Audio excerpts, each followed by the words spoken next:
So, thank you very much for everyone for coming. Okay, I'll wait a few more seconds just to make sure that the rest of the guys also can join. Guys, we are almost into the third year of organizing Thursday Gathering, but we never really had master classes, a series of events that they were after each other. So we're rolling this out a little bit into a new style. So more than anything else, we really would like to have your feedback, your opinion, try to see how you really like it. If there is something that we can do better, please try to make sure that you come back. That's super important and we really appreciate it. But before I will start even talking about myself, I just want to have a better understanding of who you guys are. So if you don't mind, I'm just going to go around and just ask it from different angles.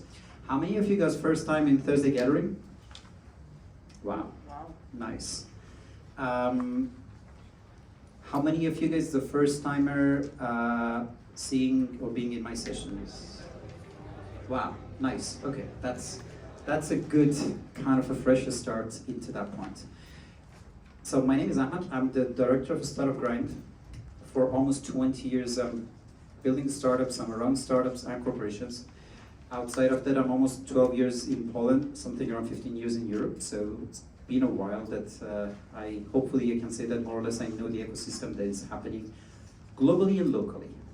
And at the same time, I was a part of the academia, and at the same time, whatever you want to call the real world, right? So it's not that much theoretical and that much just into whatever is going to just make sense on the paper, but rather what really customer really want from you and they will pay for it. But the reality, unfortunately, is one, the word of startup is misunderstood, and at the same time, even if you understand it, sometimes you just know part of it.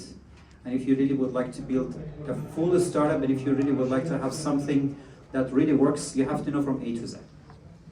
To make it happen, we had two options. Option one was to have 16 classes that starts from the basics and the theory and all the way goes back to like later stage of what you really have to do. But the time right now for us was just to 8 sessions.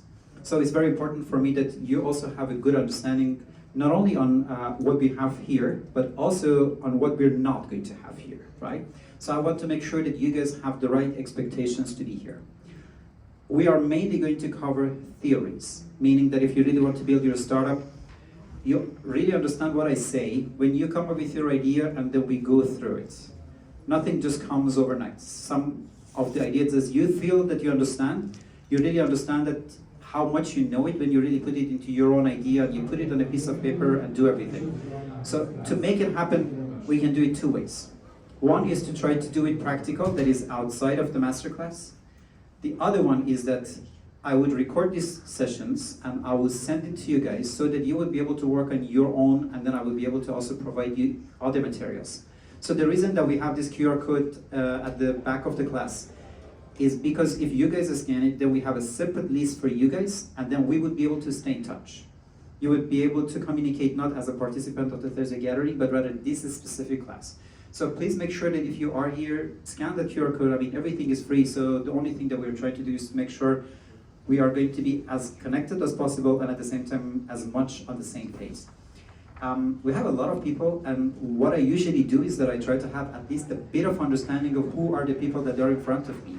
So that if I will try to say something, I know that if somebody with 40 years of experience sitting in the audience, I am not going to say something that that person even knows more than me, or I can get their opinion on that. I know it's too much, but I just really want to see also how you guys really pitch yourself to that matter. So literally as short as possible, up to like 10 to 20 seconds. You don't have to be professional or personal, of your choice, just introduce yourself. So. I'm telecom engineer and I love the startups. Okay, I'm telecom engineer. I love the startups, and now I am doing headhunting business in IT. Perfect. Hi, my name is Leszek.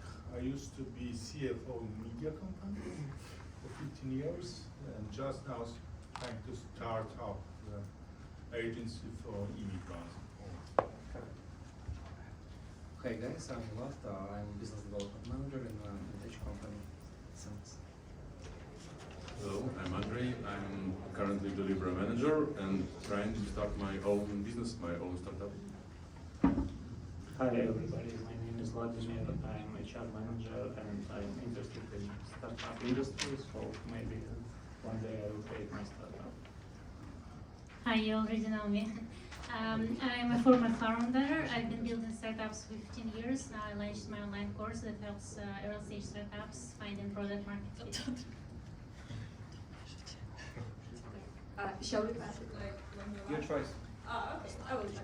So, hi, my name is Anna. I'm from Startup PR agency, kind of helping startups find their way in Europe and the United States. So, hi everyone. Hi, I'm Julia. I'm from the I'm project manager. I'm Maxim. I'm working on for a Ukrainian agricultural company, and I'm thinking about my own startup. Hi, my name is Maximilian. I'm a management consultant and I work with startups. Hi, I am Nazar. I'm a student and I'm here just randomly. Perfect. Thank you. Hi, I'm Catherine. I'm product designer and I'm working in Ukrainian startup. Perfect. Hello, I'm Mateusz. I work as a supply chain quality specialist and I'm thinking about some startups in the future. Thank you. Hello, I'm Jan. I work as a sales representative and I'm also studying computer science. Hi, I'm Patrick and I'm a student and I'm planning to start my own startup. If you don't mind, don't make it even more complicated than what it is. This way better? Yes.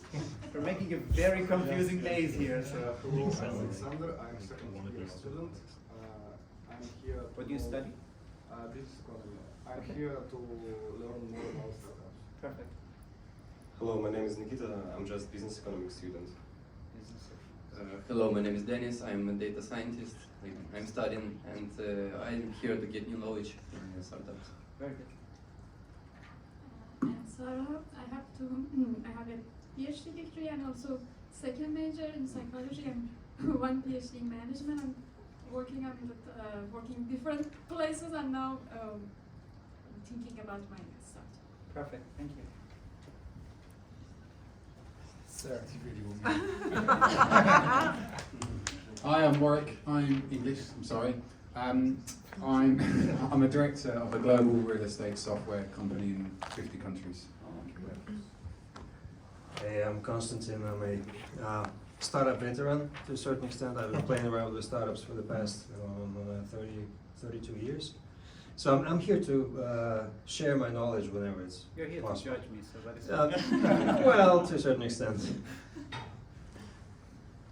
Hi, my name is Zina. I'm here for the first time. So I'm just curious about the startups and I'm working for Revolut as a product expert.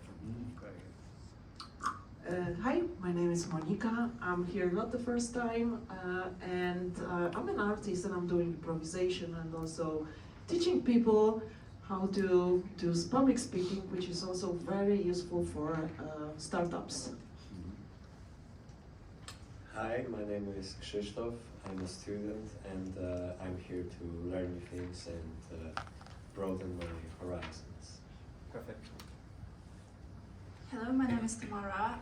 I don't have any practical experience with startups and I'm here to get some ideas, get inspired, to learn something new.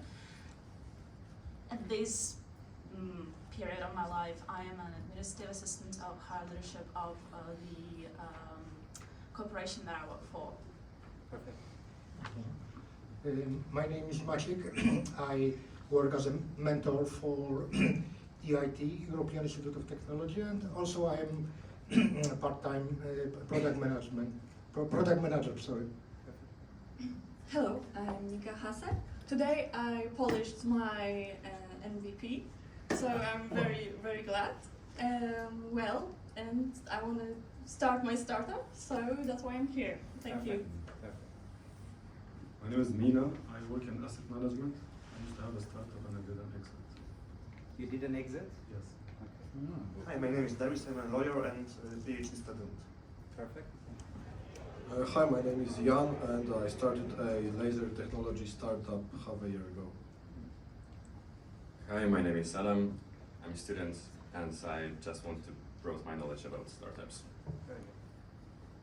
Hi, my name is Kirill. I am a student. I understand a little, maybe 10%. We will make it work. Thank you.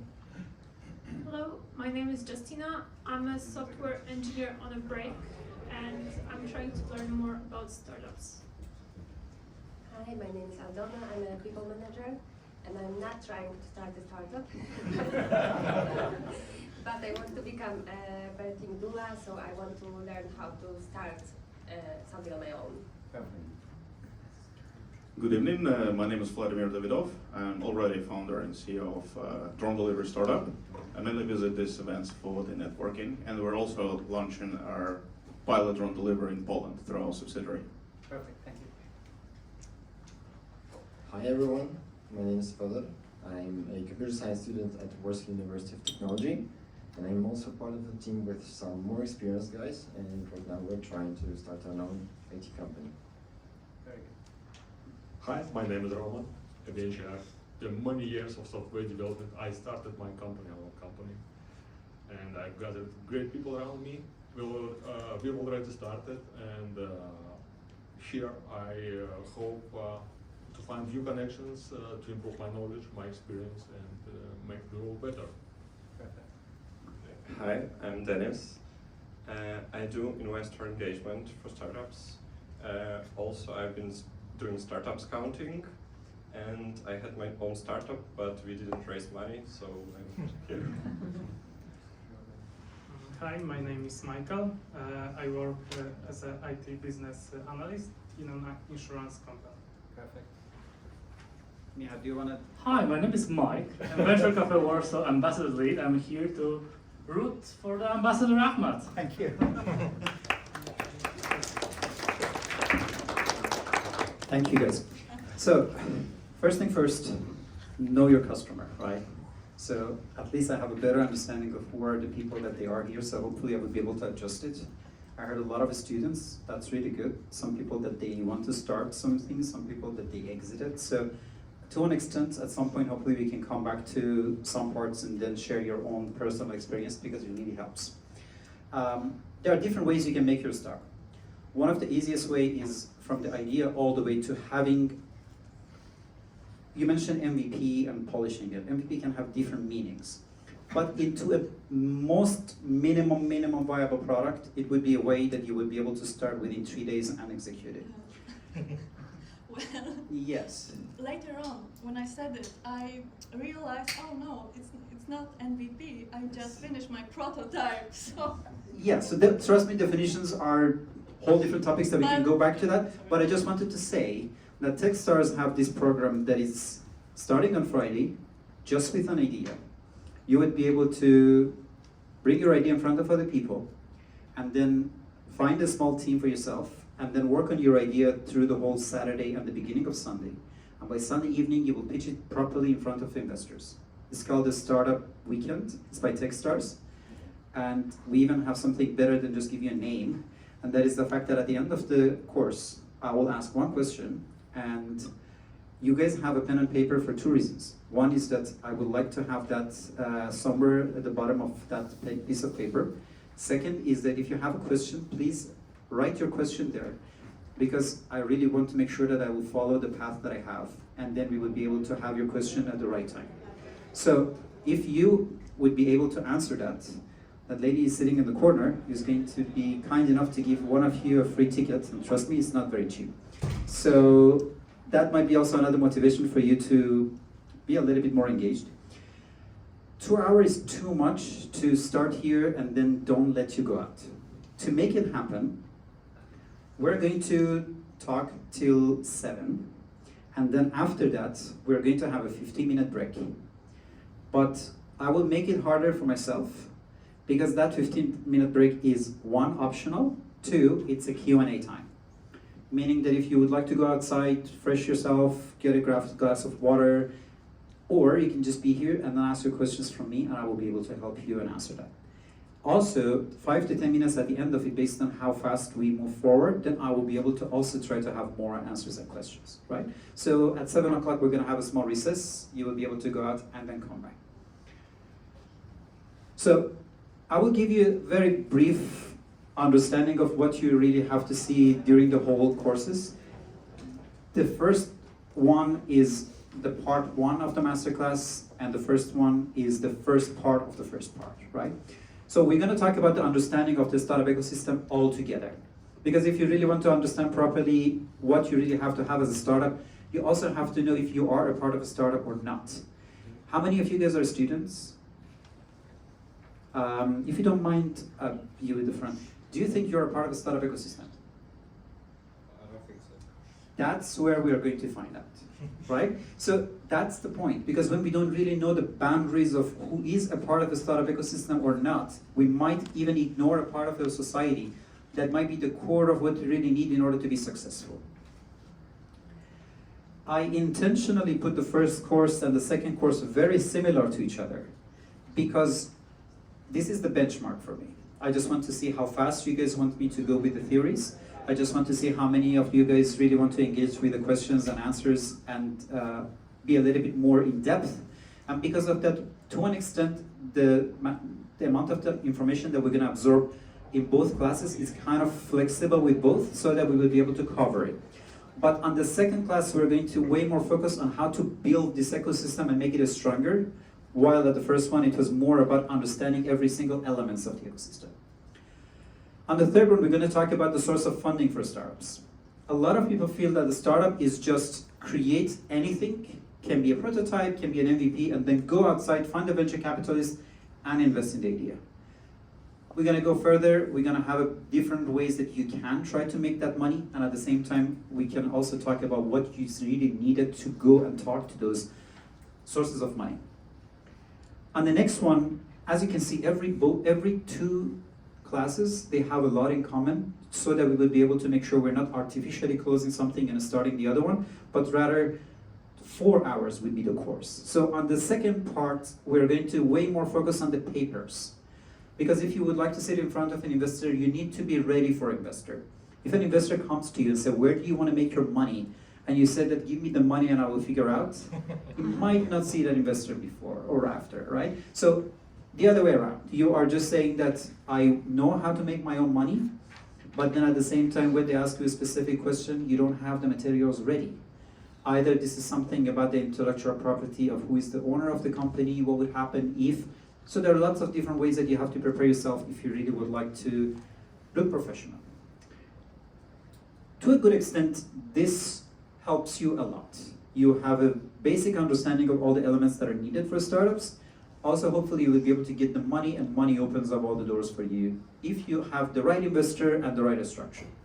On the second part, we're going to first start talking about developing your marketing strategy. Imagine you are in Warsaw and you would like to go to the west of Poland. You want to go to Krakow. If you are having the right car and you are just driving as fast as possible towards east, you are never going to reach where you want to go. So this is marketing in the essence of it. Marketing is the direction. Marketing is teaching you and the person that is around you where we are really going. And because of that, we start with the marketing and then try to have a better understanding of how we can have a better understanding of ourselves. Then we're going to talk about the sales and distribution. I know what I have, I know where I'm going.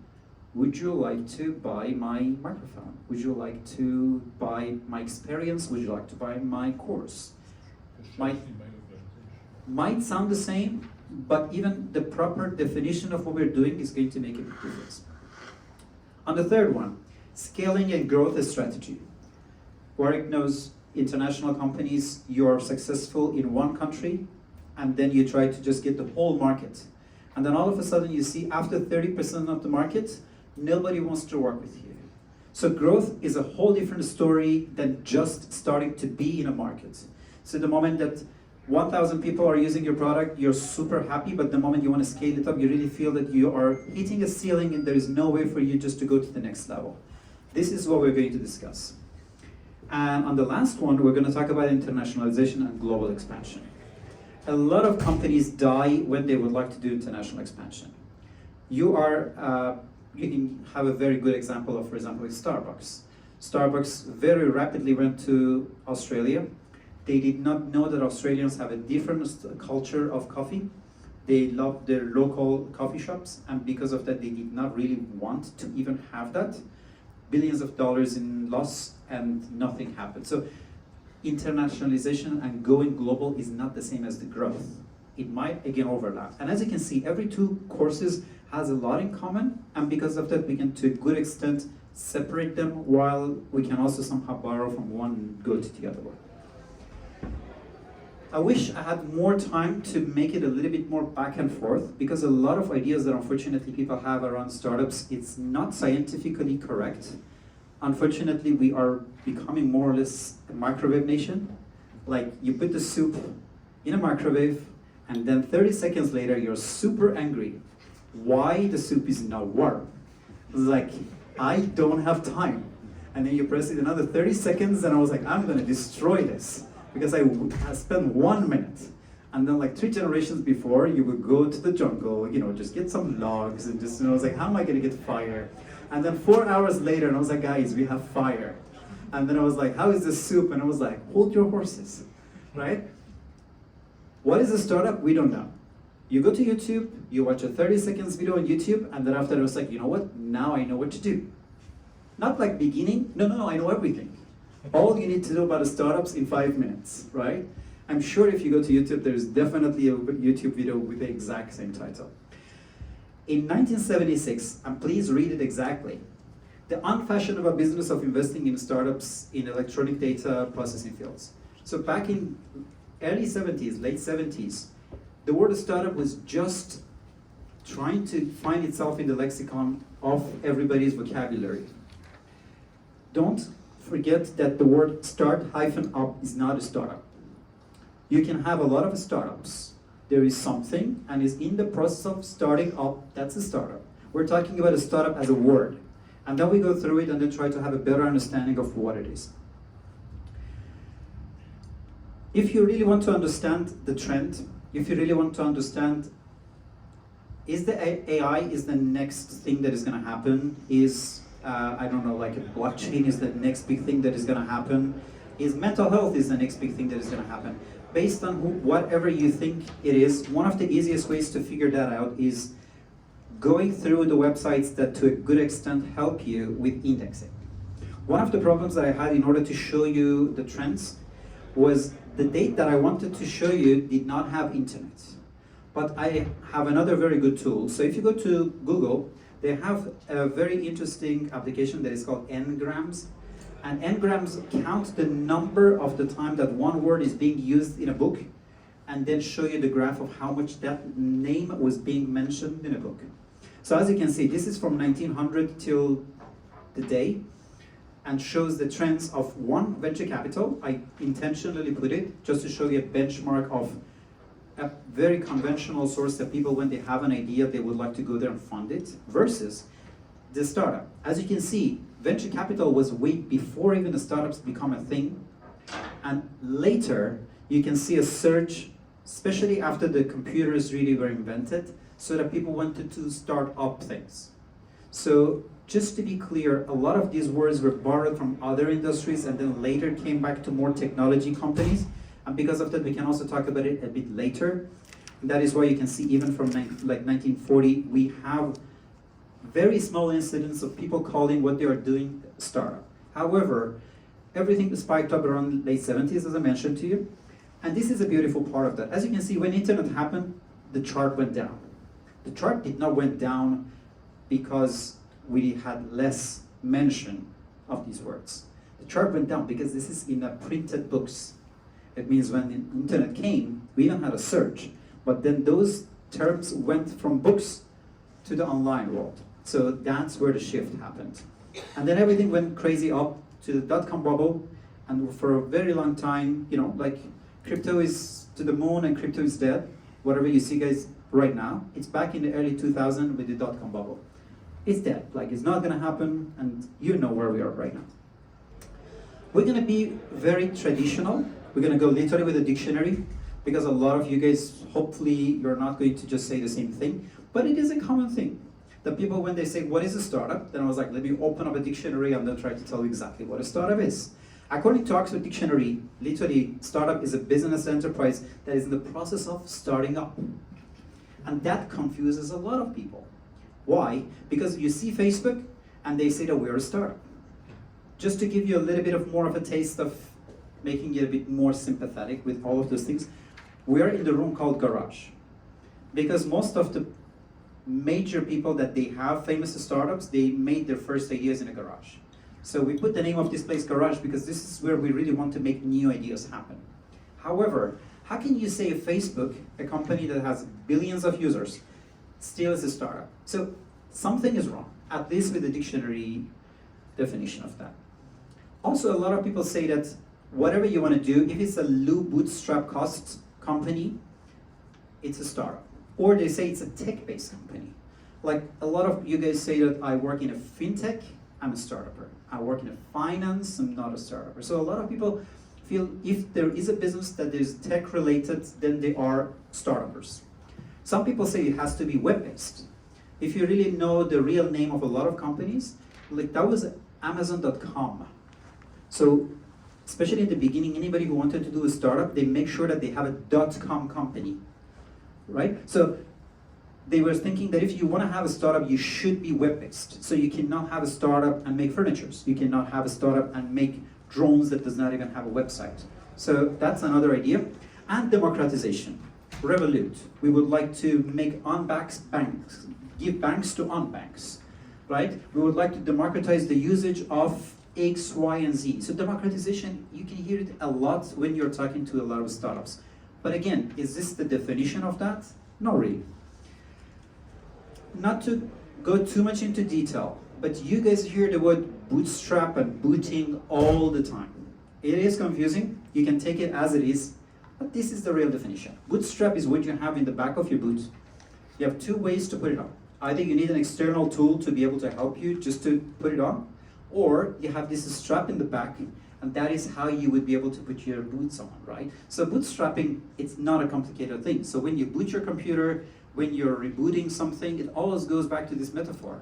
So literally a lot of people would having a feeling that if you really would like to have your startup as your own, you want to put your own shoes on, you need to have this bootstrap so that you would be able to help yourself. And if somebody else is helping you, then you're not a startup. I would try to be a little bit more classical. As I told you, we're kind of sitting halfway between academia, some masterclass. We're also trying to be a little bit more practical. So David Blank might be even more famous than Steve Jobs for people that they are really into startups, because he's the father of entrepreneurship in so many ways. A lot of words, a lot of terminologies, a lot of things that you right now try to do is by him. And I really like his terminology because it's way better than what we show you based on Oxford and other places. So startup is a temporary organization used to search for a repeatable and scalable business model. So just remember, when you say you want to make your startup, you're not going to have the same company for the rest of your life. You have to remember that this is a temporary organization. Second, it's repeatable and scalable. And I will explain what I mean by that. One, temporary. So a startup's goal is to cease being a startup, to be a larger business, and to fail to move on is the death of your startup.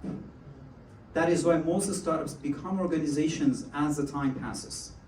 In the beginning, you have a different idea, you have a different mentality, and then the time passes, and then you would be able to morph into something else. If I would be very straightforward, I think even the second part is more important than the first part. Search. A lot of companies are small and medium enterprises, and they call themselves a startup. Now we try to understand what are the differences between these two. So SMEs execute a known business model. You are trying to go into a business, you know exactly what to do, who to talk to, and everything is already sorted for you. But startups are trying to search how I can do what others are doing, but not the way that they did it before. And that is the reason that in the beginning, you see a lot of backlashes. You see a lot of people said that this is never going to work till you really put yourself out there. When Steve Jobs wanted to put the iPhone out, first question that everybody had, and it was like, why do you think a phone without a keypad is going to be ever used? I have BlackBerry and I love my keyboard. It's never going to work. So you're literally going against the stream. You're going against the trend. If you are a person who just want to hear about startups, one of the first books that anybody recommend to you is the Lean Startup. Lean Startup is, to an extent, is a Bible for startups. Most of the things that you need to know about a startup is inside the book.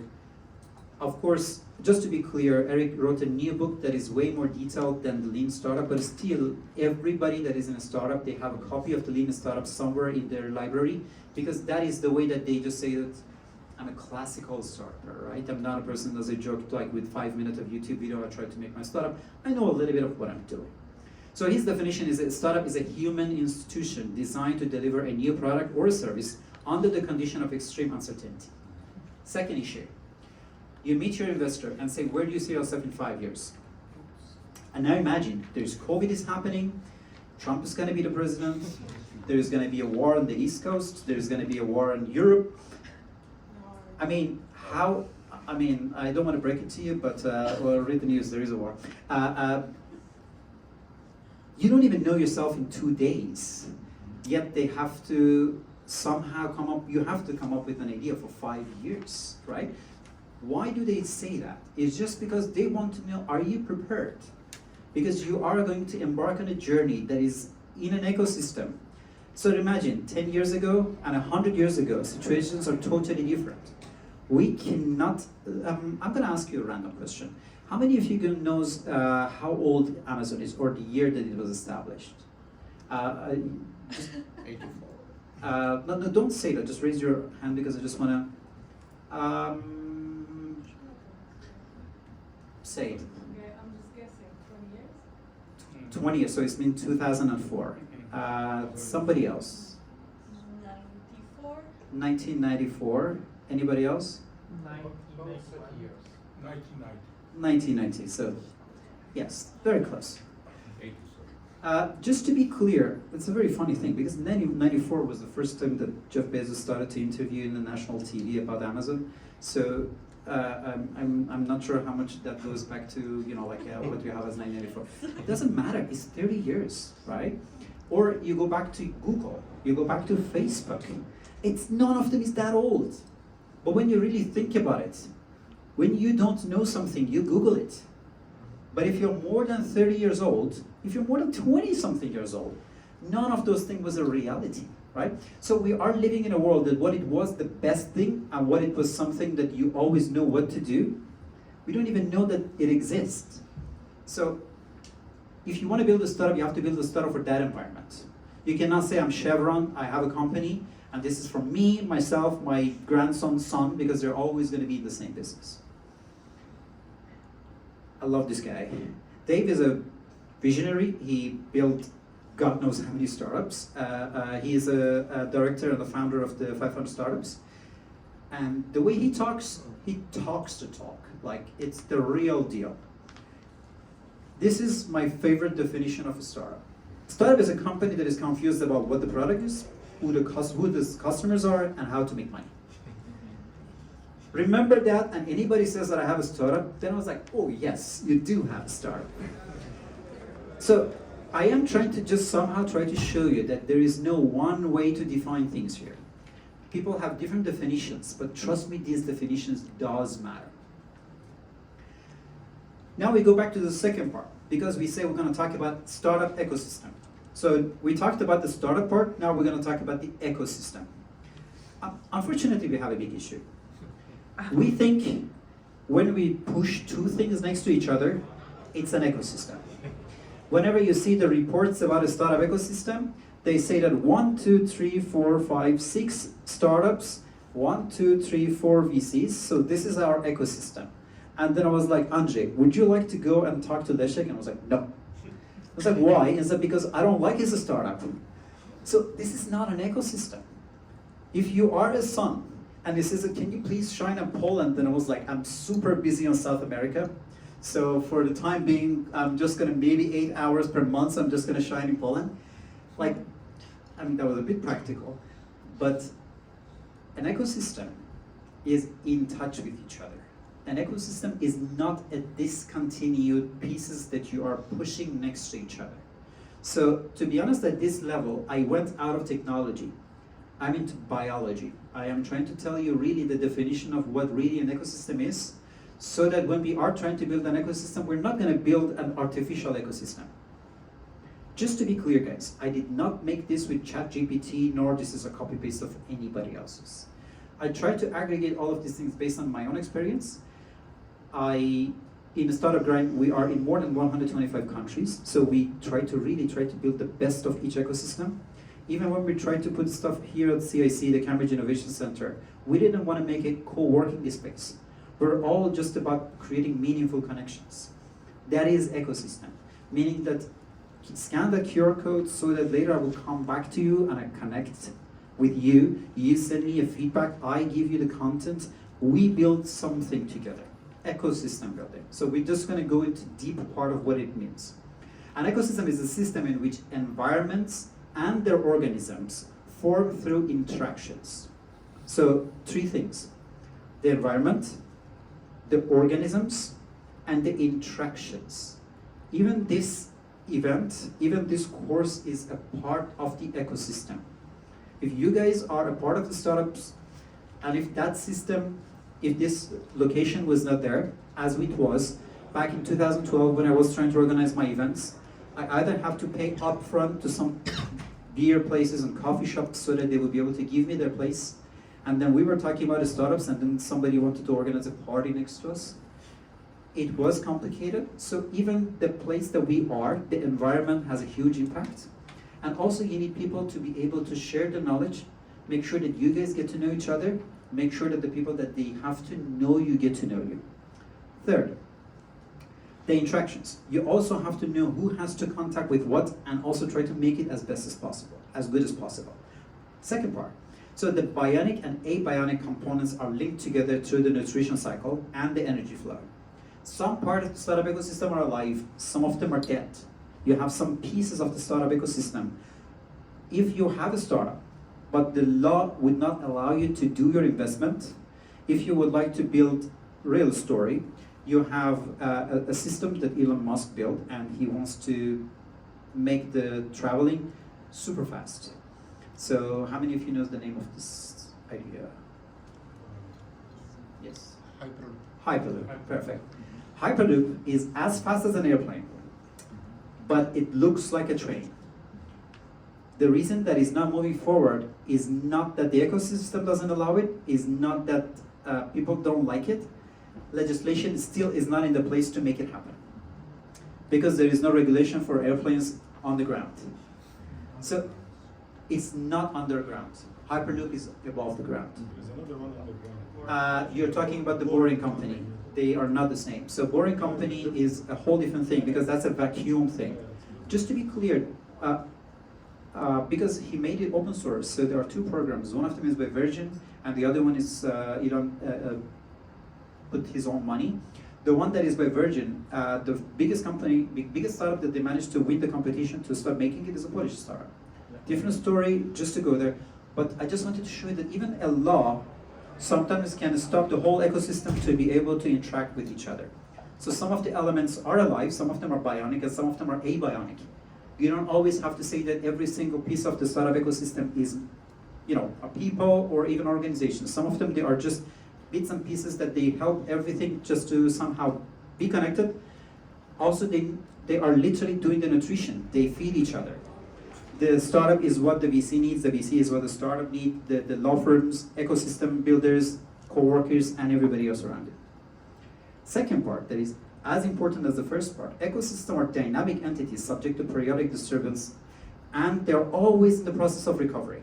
This is super important, because in a normal ecosystem, sometimes all you see is a flat line. You know exactly how the market works. To a good extent, nobody all of a sudden comes over and say that with the power of AI, all of a sudden all of you are out, or because some new technology is just coming, everything has to change. But in the world of the startup, everything in a pure dynamic way. Every single time something happened, and now I have to see what I have to do with it. I build everything digital, Now there is going to be quantum computers that they're going to literally just destroy every encryption that you have, and now you have to build something on top of that. How fast you can recover what you destroyed is the resistance that you have, right? So, we can talk about it, but I just wanted to make it on time. This is 7, as I told you guys. I would stop here, because trust me, there's way more to that. So you don't have to leave, but this 15 minutes, and as you can see, I start sharp and I also, finish at the same time sharp. I want to put this 15 minutes, general questions and answers. At the same time, if anybody wants to go, try to stretch, the legs, just get a bottle of water or something for yourself, just go and then we come back and then we continue. But if you want to have a question, I'm here for you.